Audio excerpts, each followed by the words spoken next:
Welcome to another episode of the 100% podcast with me, your host, Harry Purdy. And today we are in episode 201. I can't believe the 200th episode has gone and flown by, and now we're into the next set of 100 episodes, which is going to be another adventure during this 100% journey with me and all of the amazing guests that come onto the show.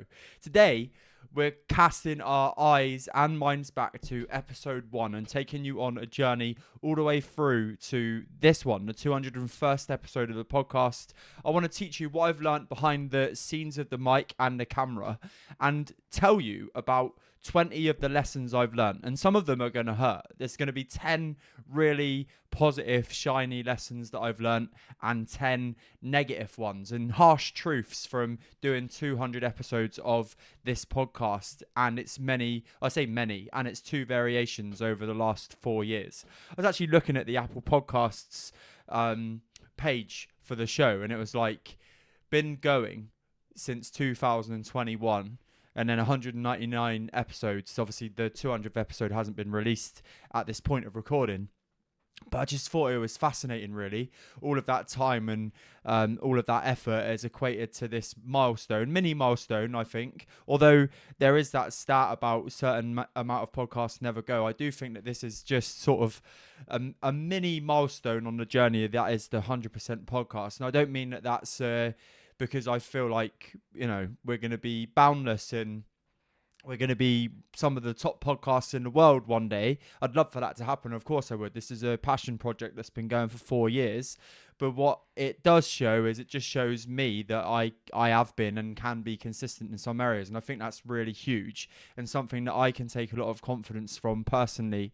And something that I think is a lesson that you can have at the start of this podcast is when you do put time and effort into something and you can evidence some form of consistency in your life, it's something that your self-esteem, your confidence can grow from. And then that can have benefits in other areas of your life. So the way that I'm going to set this episode out today is we're going to do the negative ones first and then leave you feeling a little bit happier, because some of the negatives are pretty, but they are harsh, and maybe what I want you to be aware of as well as a listener is I don't want you to come away from this feeling sorry for me. I do this out of my own choice, but what I do think is important is that you see the YouTube videos, you see the podcasts go out, you see the photos with the guests and maybe the fun adventures that I go on with doing the talks and all of those kind of things, but you don't hear about these kind of lessons that often. I think it's really important to be honest and authentic with you and share with you some of the 10 negative lessons I've learned. So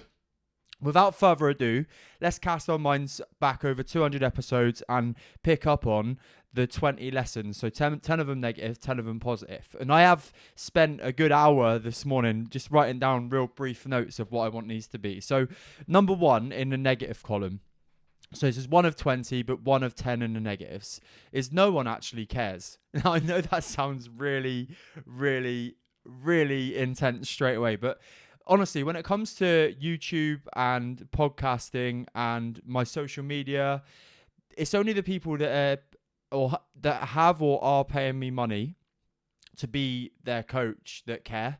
And it's only people who tune into the podcast and watch my YouTube channel that cares. Aside from that, no one cares. No one cares what you're doing. No one cares how many episodes you've done. Nobody cares at what stage of the journey you're at. No one cares how hard it is. No one really gives a fuck that you're a podcaster or a YouTuber. Everybody just gets on with their own lives. And the reason I've chucked that one in there is because I think, as harsh as it sounds, I love my family. I love all my best friends to death. But they don't care. They don't care what I'm doing. They've got no interest in self-development.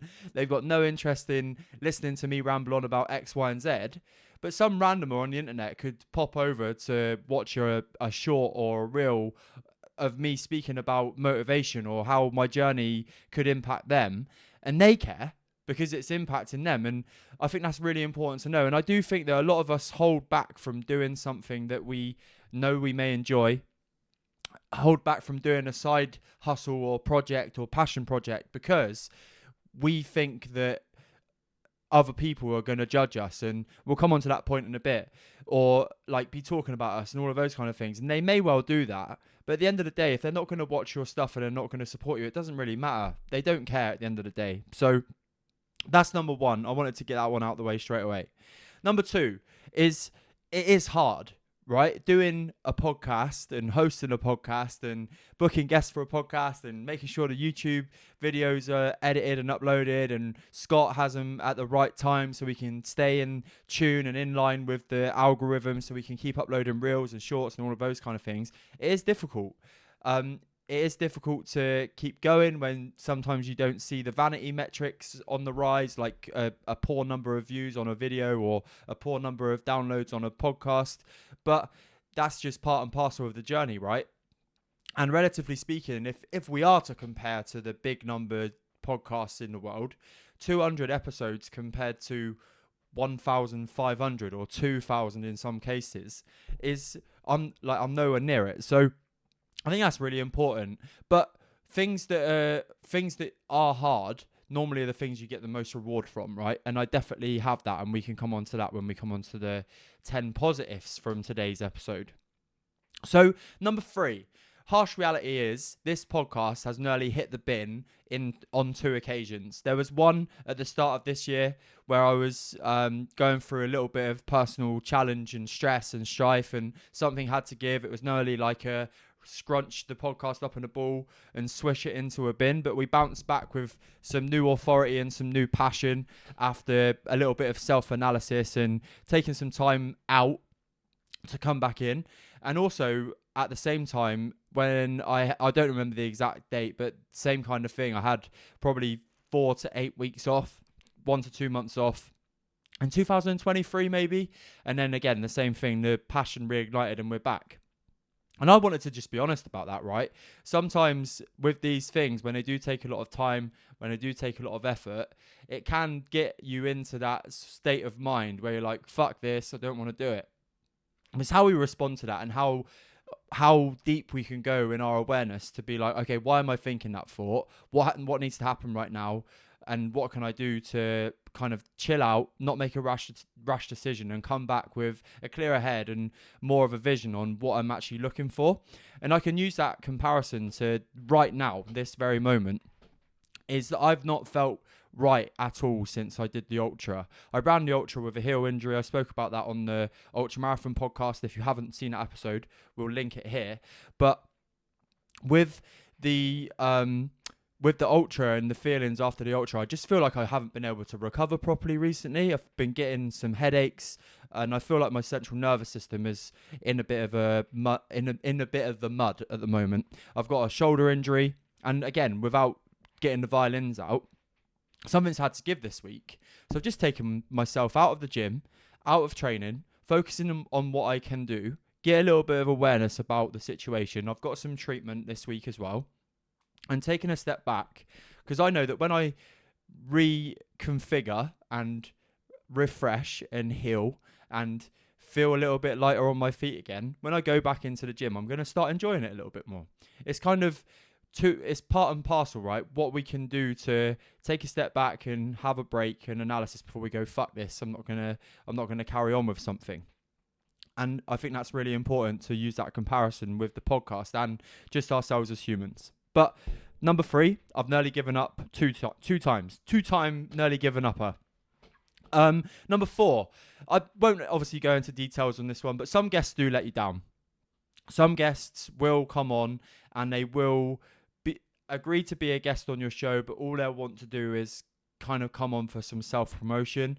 I've had 2 or 3 occasions where this has happened, where you're trying to get into the nitty-gritty of details around what the guest can offer in terms of knowledge, but what they're trying to do really is just promote the listener to go over and like contact them or email them or click their website, blah blah blah. And one thing that I know through who I've worked with and the successful coaches and business people that I've been around, you got to give stuff away for free before you start getting the kudos and maybe the money payback and all of those kind of things from the knowledge. And you give the knowledge away for free for people to build trust in you. So when that happens and you're trying to get a podcast episode with value and to create reels from and create shorts from, and even learn myself, right? One thing I've always said is this podcast is a real cheap way for me to learn some information off of people. But when that happens, you feel like you're let down. But again, it's been maybe 3 episodes out of 200 that's happened. And people come on with egos and all of those kind of things.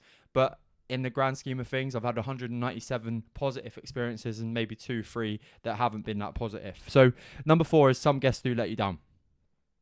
Number 5, I'm going to let you into a little secret here, team, is that this podcast specifically, 200 hours plus, 200 episodes plus now, 25,000 downloads plus now, I have made £0 from it. £0. And does that bother me? Not in the slightest. And we can come on to why that is again in the 10 positive things. But one thing that you need to be aware if you are an aspiring podcaster or YouTuber is that you've got to be in the percentile, the smaller percentile, to start making money and get these sponsorships through. One thing that I will say as well is that within that journey, there have been offers where I've been approached by a couple of local companies that are like, oh, we'd like to sponsor your or be like a sponsor on your podcast, and they've not fitted the narrative of what my 100% message is about, right? And that's something that's really important to me. I don't want to just have a sponsor that is no way, shape or form. Is that the right way of saying it? Anyway, not a right fit. There we go. Not the right fit for the podcast and the direction we want to go in. So number 5 is this podcast has made £0. Harsh truth. Number 6, people do comment on the podcast, but that's okay. And one thing that I will say as well is that most of the comments that I've had have been on the football pitch, where people have had a dig at me because I'm the podcaster, blah, blah, blah. And that's okay, right? People will comment, and although I say nobody really cares, people will care if they're trying to get a bite out of you or trying to get a reaction from you. But at the end of the day, like I laughed in a game last season, was that they were like taking the piss out of the podcast, but I said, oh, you have heard of it then. So, it comes back around. People will comment, people will poke fun if you allow them to. And the trouble is with me, right, is that I have a big personality.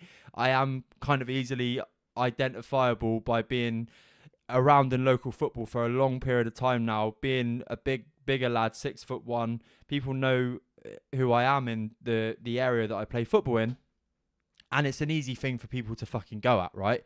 100% it is, and I completely understand that. So people will comment, and you may be fortunate, right? You may keep yourself on the sidelines if you start a passion project, and nobody will say anything. But I have had experiences where people will comment on my shit, and that's okay. Number 7, it's not always rosy. So what I mean by that is the vanity metrics that we as podcasters will go by, like YouTube views, short views, real views, and then of course the main one really, which is the podcast downloads and 5-star reviews. Like, they're slow coming sometimes, and some episodes you'll release, you're like, this is a fucking absolute banger, and then it does nothing, and then you'll bring somebody in, or you'll do a solo one. In fact, the episode where I came back for earlier this year, it popped on YouTube, like way more views on YouTube than I ever thought it would get. And the same with Spotify. So it shows that people were like interested about me coming back. But going back to the actual point, and the harsh truth is that there are days and there are things you're like, man, this is such a great idea. I've got a great thumbnail. I've got a great idea. This is a good subject that people want to listen to. And actually, you're just getting tumbleweed across the grass, or across the desert. And that's absolutely fine also. It's part and parcel of this journey. Number 8 is a fast track to self-judgment. Now, I know that's against kind of is it? Because I was going to say it's against the 100% mentality and the philosophy, but anybody that's into what I preach about and what I coach will be into some form of self-improvement, yeah? But when you're sat on a camera, when you're sat on a camera, it's really easy to look at your setup, to look at you, to look at how your hair's looking, to look at what you're wearing, and be like, fucking hell, like you look shit, the setup looks shit, untidy. You could do this, you could do that, you could improve the camera, you could improve the sound quality, all of these kind of things. And again, that is okay. But one thing that you will build is some form of like, I guess it's like natural self-appreciation and self-love, because you got to brush that off and accept where you're at right now. I'd love to have like a setup where I've got a table and like it really looks professional one side of the table to the other, and I'd like 3 different cameras that can come in and view that can view me in different angles and stuff to keep the video flowing in different ways. But right now we don't have that. And again, that's okay. Okay, number 9. Oh yeah, it makes you number 9 is it makes you be like less authentic or inauthentic sometimes. And what I mean by that is that when you're, I don't know, maybe you've had a shit day, but you know that you've got to record a podcast with somebody or even a solo one, and you come in and you sit on the camera and you have to go from being like tired, not a shit day, but like tired, lethargic, whatever. Like this week would be a perfect example. But while I'm recording this, guys, I am feeling in good energy. I just wanted to let you know that. But when you've had those days where you're lethargic, maybe haven't slept that well, you've had a busy day, whatever, coming in and going, hi, this is 100% podcast, welcome to another episode, blah, blah, blah, is actually so far away from the energy that you're feeling right now. But actually, a little bonus one, I'm going to give a bonus positive right now, is it can pick your energy up when you're not having a good day. So there you go. That wasn't actually on the list.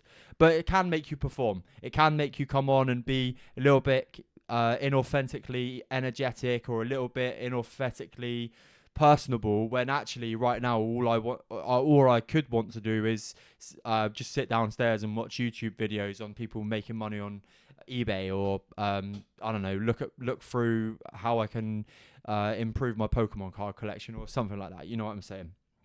So the final one of the negative. So is that can you see what I do there? I automatically will speak about a negative thing, but try and flip it into a positive, which is just the way that I help others to train their brains, and of course mine is still training, but we're getting there. Number 10 is I don't give myself enough credit. I want to just shut that out there, because like I say, when you can be, it kind of links with it's a fast track to self-judgment, right? And self-criticism. When you are somebody who wants to be a high achiever, and I have made some massive improvements this year with what I've achieved with the speaking on stage in Leeds, to hosting my event and another ultra marathon under the belt. With this podcast, that also leads me to say that leads me to want to completely and utterly improve this all the time as well. And I don't mind admitting that. Again, it will come on to the positives in a minute. But when you look at what I've achieved, 25,000 downloads just on Spotify, that's not including the people that have watched my shows on YouTube, with the, 150 different guests, the amount of content that I've released on social media, the 200th episode being ticked over, like those are all big milestones to be really proud of.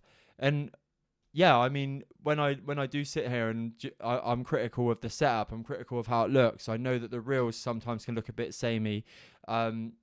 I'd like to be a little bit more positive about myself. Not about myself, but about the podcast.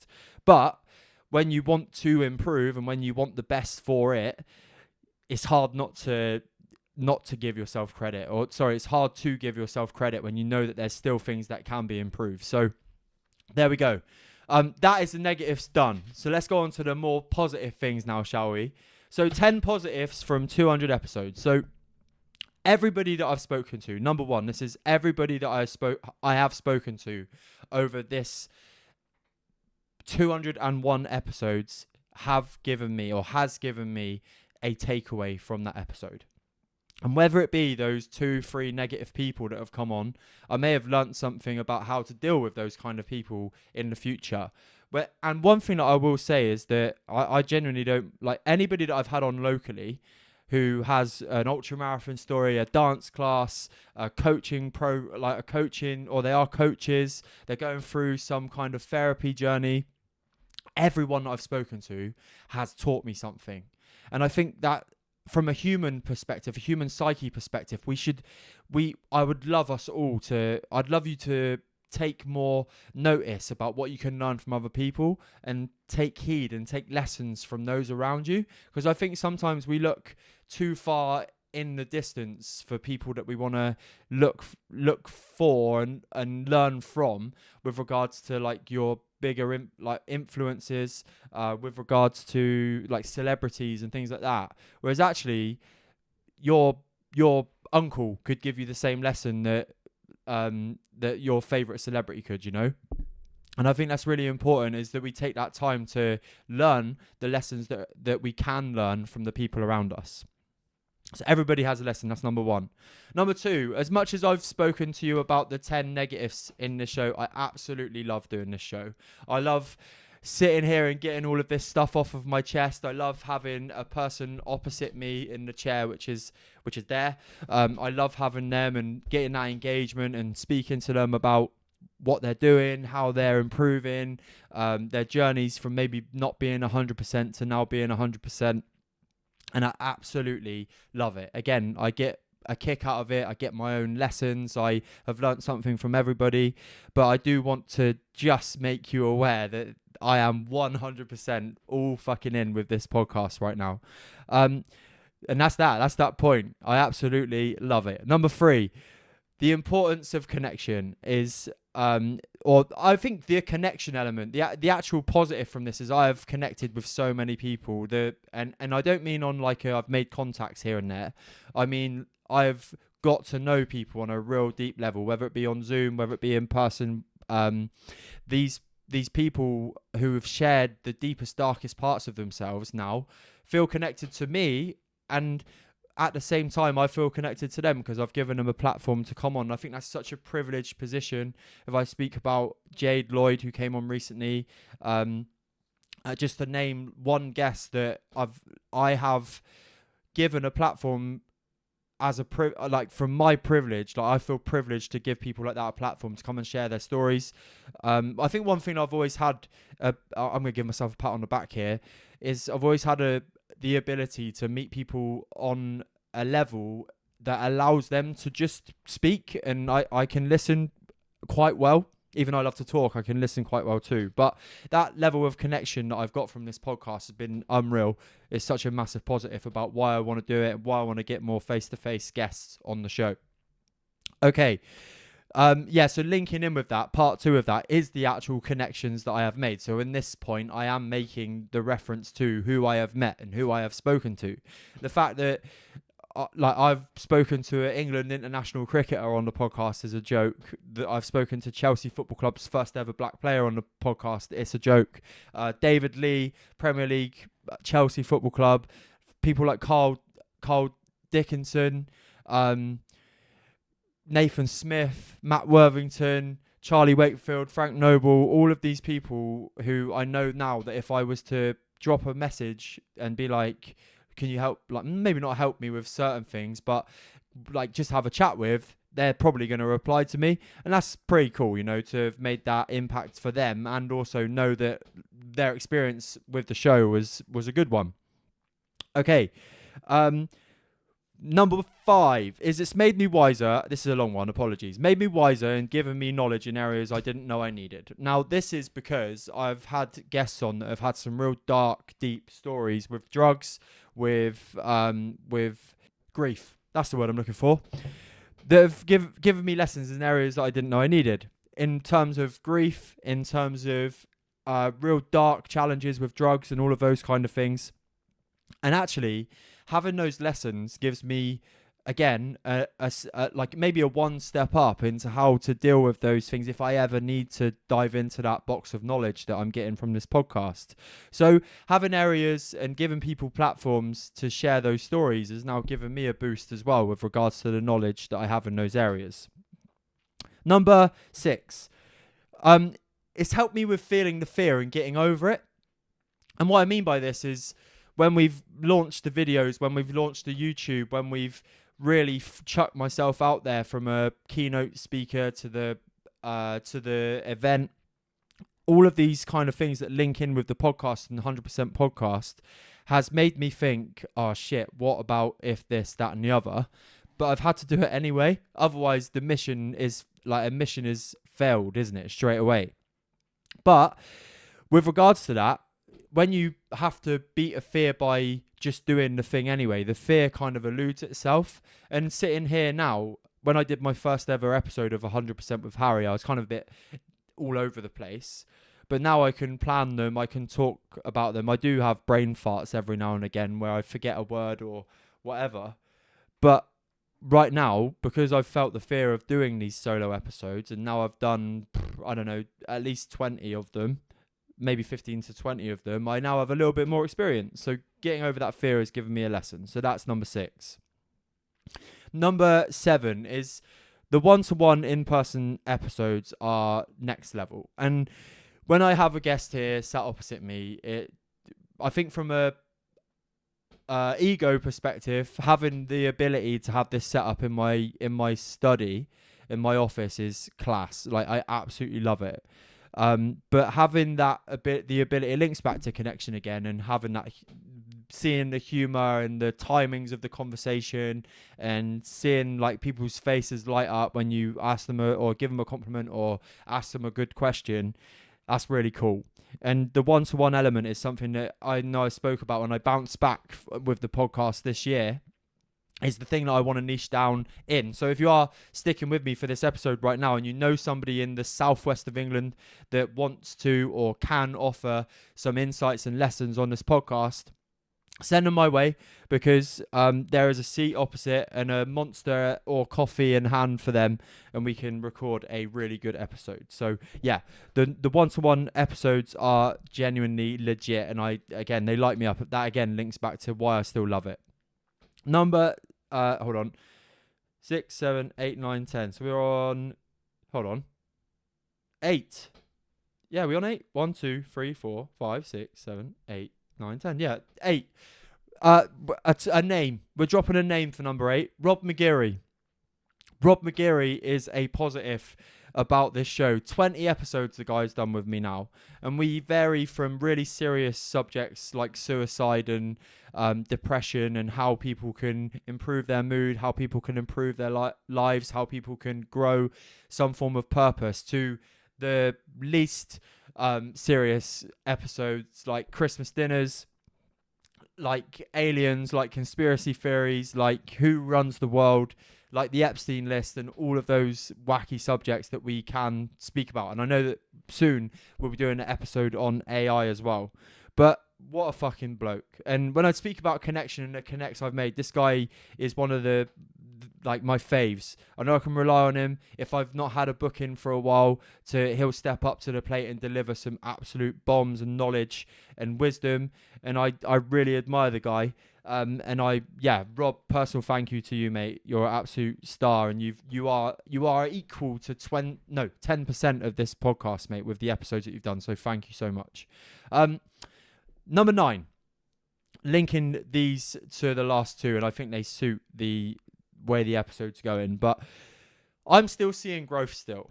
And I don't mean just with the podcast. I mean with myself, with my knowledge on YouTube, with how I can impact my clients, with what I'm doing, with the whole 100% brand, the Harry Purdy, or the self brand, right? The Harry Purdy brand. But mainly with this episode, with this podcast and releasing these episodes, it would be insanely difficult to record, drop an episode, and see no interaction on YouTube and no interaction on the downloads on Spotify and Apple Podcasts. But I get them, right? I probably average over 100 downloads on every episode that I get. And in total, over my time, which I had held the podcast on a platform called Buzzsprout, and when I changed over to use Anchor, which is now Spotify for podcasters, I have seen over 25,000 media downloads, and that is insane. And I don't even look at the impressions, because that could be like something from people just clicking on my show, right? But I am still seeing growth. And if I wasn't seeing that growth, then maybe it would be more difficult, but I am. And I'm seeing the numbers still grow. I'm seeing my ability to host grow. I'm seeing my ability to talk grow. And while that happens, this 100% journey is still going to grow, expand and get better, which links me on to the last one, which is this is gonna grow, expand and get better. I am planning on upgrading the kit again to 4K footage, to another camera, so Scott will be able to edit in different parts of or different angles from the guests, especially when I have guests in. And I just want to make this a real friendly, a user friendly, non-serious but educational platform for people who have gone, right, something's got to change in my life. Let's use the 100% podcast to give me that platform to grow. And while I can do that, and while I can still have positive impact on other people, I will continually do that with your support. So anybody who's ever listened to this show, thank you so much for your support. The comments, the downloads, the views, the pat on the back when I see you in person with telling me that you like what I'm doing. I really appreciate it. But that has been 20 lessons from 200 episodes, 10 good, 10 bad. If you have enjoyed this episode, make sure you drop a 5-star review on Spotify or Apple Podcasts. And if you're watching on YouTube, hello everybody. Drop a like and subscribe down there. That really does help the show. And I will see you here for a new episode every week. Before I go, if you are looking to step into the realms of personal development and you hear me talking about how you can continue to grow, one of the best ways you can do that is by using a journal. A journal is something that isn't made to write down how you're feeling in a negative way. It's not there to be like, dear diary. If it works for you, great. But that's not how I journal. I journal by prompted journaling, questions that ask you the right questions to keep you in the direction that you want to be going within your life, and checking in with yourself every day and asking that question: how do I want to feel today? What can I do to achieve that? What number one goal do I want to go out and achieve today? Whether that be small or whether that be quite a big one, is one sure way that you can do that. So if you want to start journaling and you want some help with journaling, you can download my free 14-day journal in the description of this episode, or you can go over to my Instagram, which is Harry Purdy Official, and you can get it from my bio there as well. Failing that, if you can't find it, find me on Insta, drop me a DM, say, Harry, I need your journal, and I can send it to you. I'll see you here with a new episode every Friday. Take care.